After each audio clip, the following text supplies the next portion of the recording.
अध्याय 3। हाथियों के कैंप में। तमिलनाडु में एक स्थान है, करगुडी। यह नीलगिरी पहाड़ियों और मुदुमलाई पर्वतमाला के मध्य स्थित है। इसके चारों ओर घना जंगल है, वहीं पहाड़ियों के नीचे खुले मैदान में है हाथियों का कैंप। करगुडी हाथियों के कैंप के लिए आदर्श स्थान है। यहाँ चारों ओर हरा भरा जंगल है, आधा चारे की कोई कमी नहीं रहती। यहाँ तेज गर्मी में भी नदी का जल कम नहीं होता। यहाँ बहने वाली मोयर नदी की गहराई इतनी है कि हाथी उसमें स्नान के साथ साथ तैरने का आनंद भी ले सकते हैं। यहाँ हाथियों को रखने के लिए एक गजशाला भी बनी हुई है। दक्षिण भारत में हाथियों के पकड़ने की प्रणाली को गड्ढा प्रणाली कहा जाता है। खोजी लोग हाथियों के पद चिन्हों को देखकर पता लगा लेते हैं कि इस समय उनका यूथ वन के किस भाग में घूम रहा है। वे उनके आने जाने के मार्ग में 10 फीट लंबे, 10 फीट चौड़े और 12 फीट गहरे गड्ढे खोद देते हैं। इन गड्ढों पर पतले बांसों का जाल बिछाकर उन पर मिट्टी फैला दी जाती है, फिर उस पर घास बिछा दी जाती है। इन गड्ढों में गिरने से हाथियों को चोट न पहुँचे, इसके लिए कोमल पत्तियों की मोटी तह बिछाकर उन्हें गुदगुदा बना दिया जाता है। जैसे ही कोई हाथी गड्ढे में गिरता है, तभी यूथ के बाकी हाथी उसकी सहायता में जुट जाते हैं। हाथियों में साथीपन की भावना बहुत प्रबल होती है।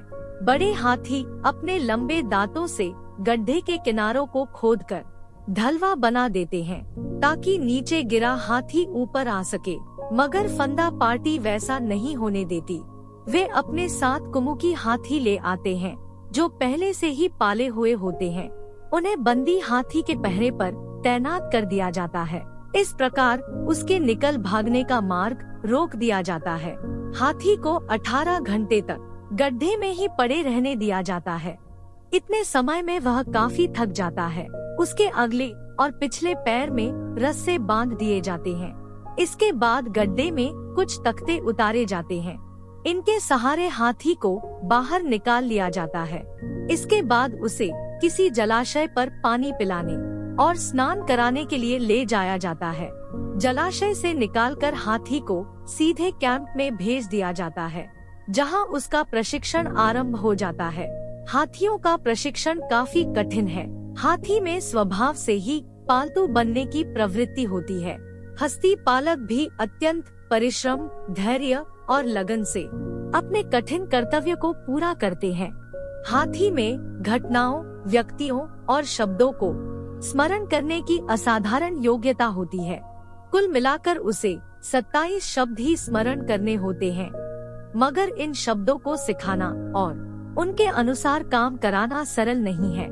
आइए अब हम हाथियों के प्रशिक्षण के बारे में जानें। सबसे पहले कुछ घसियारे हाथों में लाठी लेकर बंदी हाथी को घेरकर खड़े हो जाते हैं। बंदी हाथी के सामने महावत खड़ा हो जाता है। उसके हाथ में एक गन्ना होता है। फिर लोग ऊंचे स्वर में बेसुरा गीत गाने लगते हैं। इसे सुनकर बंदी हाथी तंग आकर कुढ़ने लगता है। तभी एक घसियारा अपने चिपचिपे हाथ से उसकी पीठ पर थपकी देता है। हाथी उस पर झपटने की कोशिश करता है। हाथी पर बेहद मार पड़ने लगती है। हाथी थककर शांत हो जाता है। ठीक उसी समय महावत गन्ने को उसके सिर पर ले जाता है और उसे लेने के लिए बंदी हाथी अपनी सूंड ऊपर उठाता है।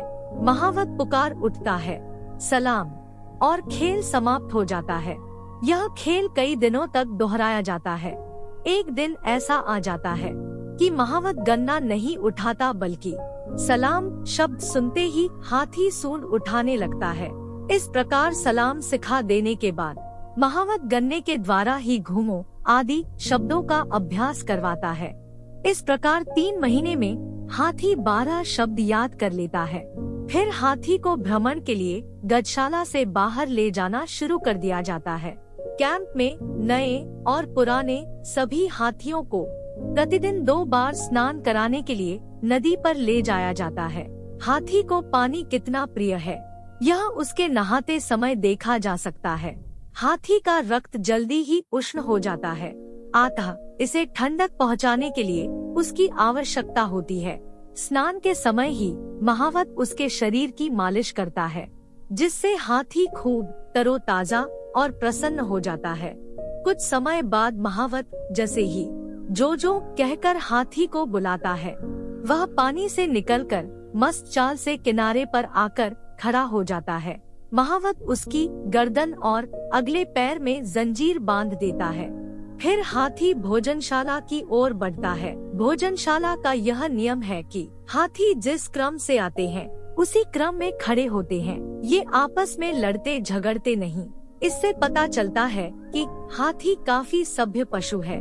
खाना खिलाते समय महावत नमक और मीठा मिलाए हुए गेहूं और चावल के बड़े बड़े गोले बनाकर उन्हें अपनी हथेली पर रखकर हाथी की ओर बढ़ाता है और हाथी उन्हें सूंड से उठाकर अपने मुंह में डाल लेता है।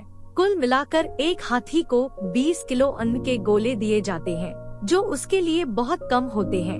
हाथी की भूख लगभग 2 क्विंटल चारा लिए बिना नहीं टूटती। हाथी को मनुष्य से पाए आहार का मूल्य कठोर परिश्रम करके चुकाना पड़ता है। दुर्गम जंगलों और ढलवा पहाड़ियों पर उगाए वृक्षों को काट कर गिरा दिया जाता है और उनसे शहतीर बना दिए जाते हैं। हाथी ही उन्हें खींचकर सड़क के किनारे तक लाते हैं। शहतीर के पास पहुंचकर महावत हटो कहकर हाथी से उतर जाता है और जंजीर का एक सिरा शहतीर के अगले सिरे में बांधकर फिर हाथी पर जा बैठता है और उसे चलने का आदेश देता है। हाथी के चलने पर शहतीर उसके पीछे पीछे घिसटने लगता है। मार्ग की कितनी ही कठिन बाधाओं से निकलने के बाद ही शहतीर सड़क के किनारे तक पहुंच पाता है।